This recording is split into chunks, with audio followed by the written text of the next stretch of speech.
너희 유다의 남은 자여 이제 여호와의 말씀을 들으라. 만군의 여호와 이스라엘의 하나님께서 이와 같이 말씀하시되 너희가 만일 애굽에 들어가서 거기에 살기로 고집하면 너희가 두려워하는 칼이 애굽 땅으로 따라가서 너희에게 미칠 것이요 너희가 두려워하는 기근이 애굽으로 급히 따라가서 너희에게 임하리니 너희가 거기에서 죽을 것이라.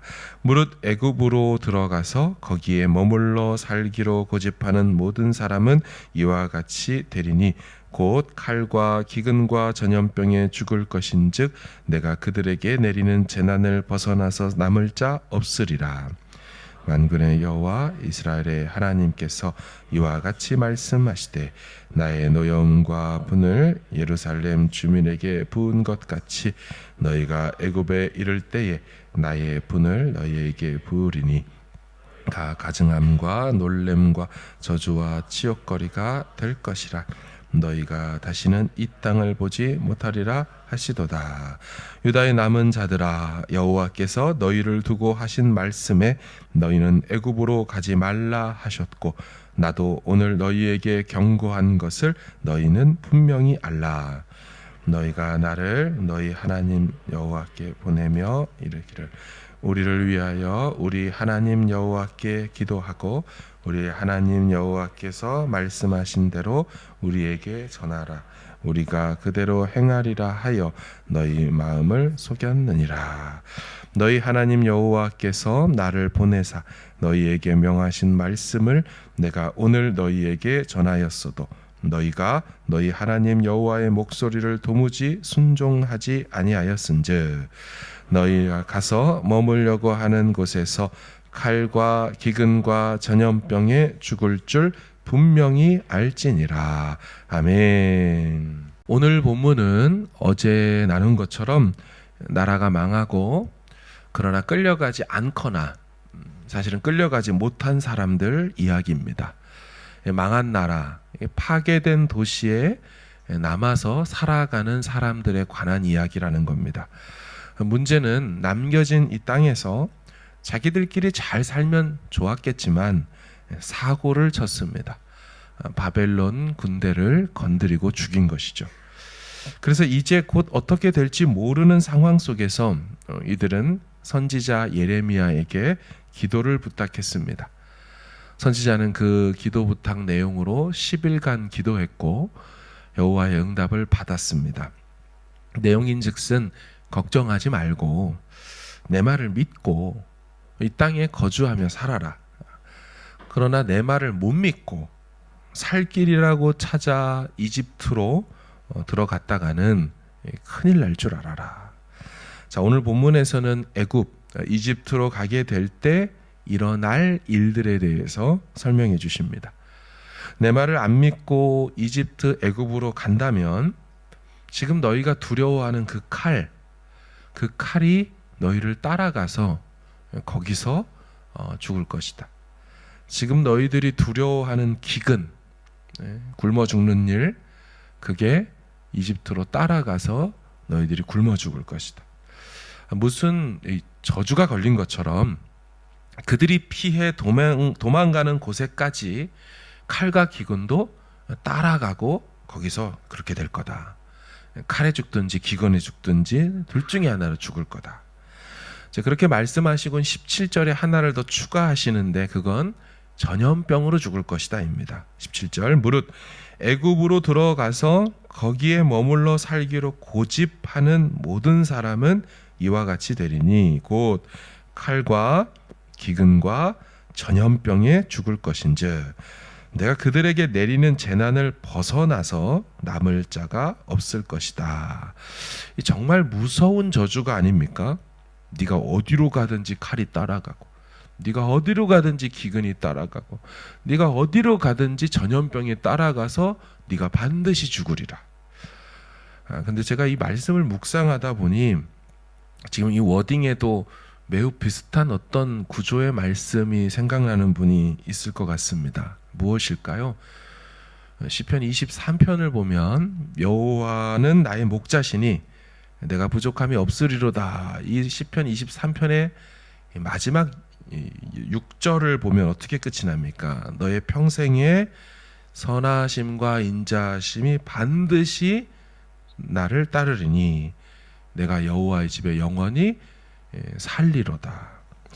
그러니까 나의 평생에 주의 선하심과 인자하심이 반드시 절대로 어떤 경우라도 나를 따라다닐 것이다. 그래서 내가 사는 그곳이 바로 여호와의 집이 되고 나는 여호와와 함께 영원히 살 것이다로 이렇게 끝납니다. 굉장히 오늘 본문의 저주와 비슷한 부분이 있습니다. 오늘 내용, 너의 평생의 주의 칼과 주의 기근과 주의 전염병이 반드시 너를 따르리니 너가 반드시 죽으리로다로 끝나는 것은 시편 23편과 매우 비슷하죠. 여러분, 이들은 장소를 중요하게 여겼습니다. 야, 여기 있다가는 바벨론한테 죽을 거야. 그러니까 장소를 바꾸는 게 답이야. 속히 안전한 땅으로 가자. 거긴 이집트야. 장소가 안전을 보장한다는 그들에게 여호와는 다르게 말씀하십니다. 장소가 아니라 내가 너희들의 안전을 보호할 것이다. 내 말을 믿음이 너희 안전을 보장한다. 다시 말하면 순종하면 여기 있어도 안전할 것이지만 불순종한다면 장소를 바꿔봐도 거긴 결코 안전지대가 될 수 없다. 내 말을 믿으면 주의 선하심과 인자하심이 반드시 너를 따라다닐 것이지만 내 말을 믿지 못하겠다면 주의 칼과 기근과 전염병이 반드시 너를 따라다닐 것이다. 중요한 것은, 이 전환되는 핵심은 내 말을 믿느냐 안 믿느냐, 내 말을 따르느냐 따르지 않느냐라는 것입니다. 애굽은 그들의 기대처럼 재난을 피할 수 있는 안전한 나라가 아닙니다. 칼과 기근과 전염병이 기어이 애굽까지 쫓아가서 애굽의 보호 아래 살아남겠다는 자들을 삼킬 것입니다. 애굽은 피난처가 되지 못하고 무덤이 될 것이다는 거죠. 그들에게 필요한 것은 안전해 보이는 땅이 아니라 본토에 머물라는 하나님의 목소리를 따르는 일이죠. 다시 말해 계산하는 것이 아니라 믿음이 필요한 것입니다. 이들은 궁하여 나름 위태로우니까 하나님의 뜻을 물었던 자들이었죠. 하지만 어떤 응답을 주시든 자기 맘대로 자기 뜻대로 고집 부릴 자들이었습니다. 이들은 무슨 말을 하든지 순종할 자들이 아니라 자기가 원래 세운 계획과 오는 응답이 맞으면 따를 것이지만 자기들의 기대와 다르면 하나님마저 꺾으려는 심보를 가지고 있는 자들이었습니다. 그러나 사랑하는 여러분, 기도가 무엇입니까? 기도는 내 뜻을 관철시키려는 행위가 아니라 하나님의 뜻을 수용하겠다는 태도죠. 기도는 하나님을 설득시키는 행위가 아니라 기도는 오히려 그분의 뜻으로 나를 설득시키는 시간들입니다. 따라서 기도의 생명은 순종의 태도인 거죠. 기도가 참 기도되고 기도가 응답 후에 능력이 될 수 있는 것은 기도 후 그리고 응답 후 순종하는가 순종하지 않는가에 달려 있다는 것입니다.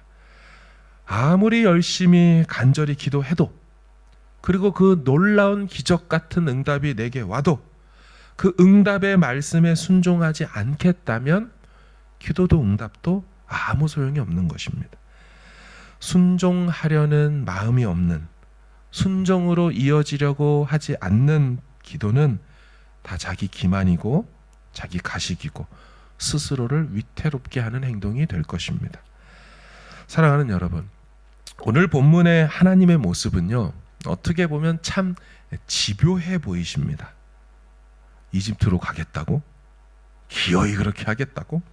그래, 한번 해봐. 내가 반드시 거기에서도 칼과 기근과 전염병으로 너와 함께 할 테니 너가 반드시 죽으리라. 여러분, 근데 이 집요함이 여호와를 목자로, 왕으로 주로 삼고 사는 자들에게도 똑같이 적용되는 것 같습니다. 너의 평생에 나의 선함이 무엇인지 내가 보여주고야 말 테다. 너의 평생에 나의 자애로운 사랑이 무엇인지 맛보게 해주고야 말 테다. 네가 어디로 가든지 가봐봐. 그거 상관없어. 내가 늘 너와 함께 할 거고 너가 거하는 그곳이 여호와의 집이 되게 할 거야. 너가 반드시 살게 될 거야. 사랑하는 여러분, 이런 말씀을 들을 때 여러분, 우리는 무엇이 지혜가 되고 무엇이 어리석음이 되겠습니까? 내가 계산하고 내가 판단하고 내가 조사해봐서 야, 내가 보니 이 길이 좋겠다. 이런 식으로 인생의 길을 결정하는 거 어리석은 의사결정 방식이죠. 이 세상 최고의 분석가들, 이 경제 애널리스트들, 수천 수만의 빅데이터를 다 분석해봐도 이 주식이 오늘 오를지 내일 내릴지를 그들이 가늠하지 못합니다. 번번이 틀리죠. 왜냐하면 사람이기 때문이에요. 우리에게 하나님이 아니 계시면 이처럼 사는 것이 지혜가 될 거예요. 그것도 안 한다면 바보 같은 삶이 되겠죠. 그러나 우리에게 신이 계시다면, 그리고 그 신 하나님이 우리 아버지시라면, 여러분, 그러면 이야기가 달라져야 합니다. 모든 것을 아시고 하실 수 있고 바꾸실 수 있고 길을 만드실 수도 있고 그 길을 막아 패하실 수 있는 분이 자신의 아버지라면 당연히 아빠 찬스를 써야 되지 않습니까? 하늘 아빠 찬스를 써야죠. 하늘 아빠도 말씀하시길 성경에 뭐라고 합니까? 너희는 태초부터 금수저라 그랬어요. 요즘 말로. 아니, 창세 전부터 금수저라고 하죠. 내가 택하고 예정하고 선택해놨다. 여러분, 그러면 이 영적인 아빠 찬스 쓰는 게 무엇이겠습니까? 네, 기도하며 아버지께 묻는 것. 먼저 아버지의 나라와 아버지의 의와 뜻을 구하며 사는 것이죠. 이렇게 말씀의 근거에서 아빠 찬스를 쓰면 그분이 길을 열어주시는 것입니다. 그분이 새 장막을 열어주시고 그분이 새 챕터를 인생 가운데 펼쳐 보여주시는 것이죠. 문제가 무엇입니까? 그분의 자녀들이 이 보장되고 약속했고 제한 없다는 이 아빠 찬스를 쓰지 않는 거죠. 아닙니다. 왜 영적 특권을 묵혀둡니까? 왜 영적 특권을 처박아 두어야 하겠습니까? 사랑하는 여러분, 우리가 기도하러 나왔다면 꼭 구하고 두드리고 찾고 가시기를 주의 이름으로 축복합니다. 구하는 이마다 받을 것이요, 찾는 이마다 찾아낼 것이요, 두드리는 이에게 열릴 것이다.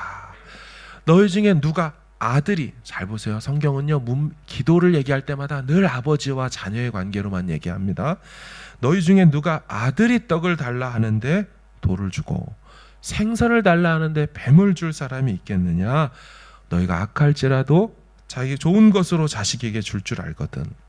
하물며 하늘에 계신 너희 아버지께서 구하는 자에게 좋은 것으로 주지 않겠느냐?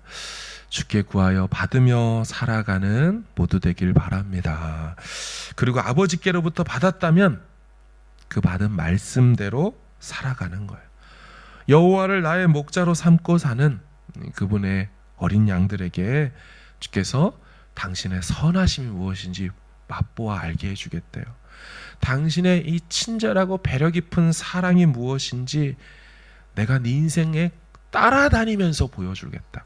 네 입술로 중심으로 고백하고야만은 두 손 두 발 다 들고 주님, 정말 성경의 그 하나님처럼 당신은 선하시고 완전하신 분이고 가장 정확하신 분이 맞습니다를 네 입술로 인정하고야 마는 걸 내가 보여주고야 말겠다.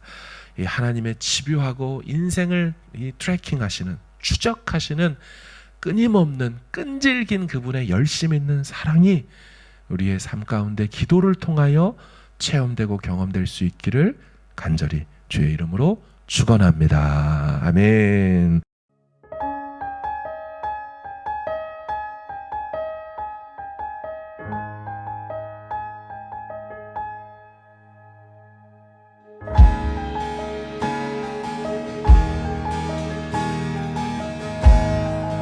시작됐네, 시작됐네. 우리 주님의 능력이 나의 삶을 다스리고 새롭게 하네. 자유하네. 죄와 사망으로부터 나의 삶은 변하고 나 충만하네.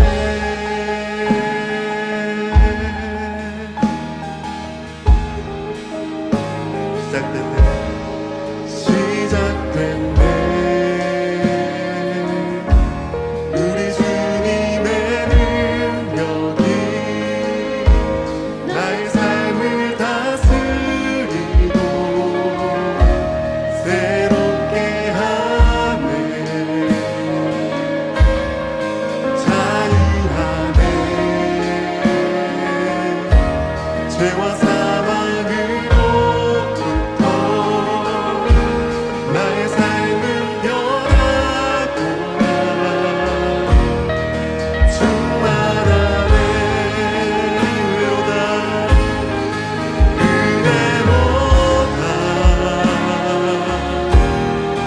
주의 은혜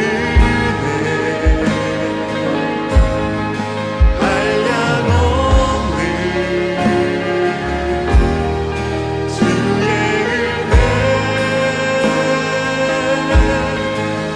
은혜로다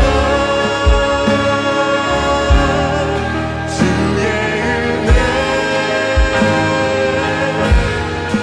변함없는 신실하신 주의 은혜.